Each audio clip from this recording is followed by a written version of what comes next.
The Olympic Park stretches in front of you for 2.5 square kilometres. That's the same size as Hyde Park.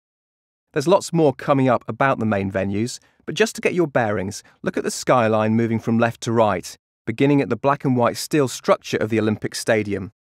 Immediately to the right of that, you can just make out the curving shape of the velodrome, with brown, wooden-clad sides and a pale-coloured concave roof.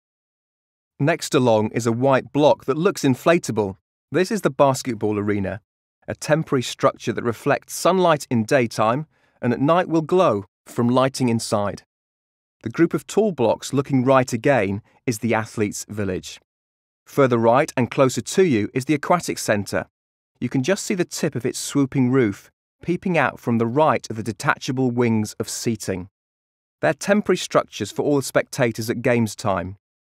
Stretching right across from the Athletes' Village and behind the Aquatic Centre is a long series of grey and pale green buildings. That's Stratford City, a huge retail and business development opening in 2011.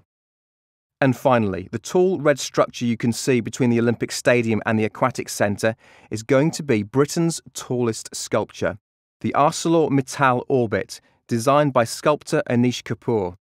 Its loops of steel will reach a giant 115 metres high. And at games time and beyond, visitors will be able to get right to the top, with spectacular views of the park and across London.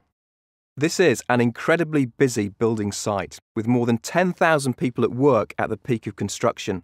You can see something of its road system, in constant use by machinery, and even a bus service to transport workers from venue to venue.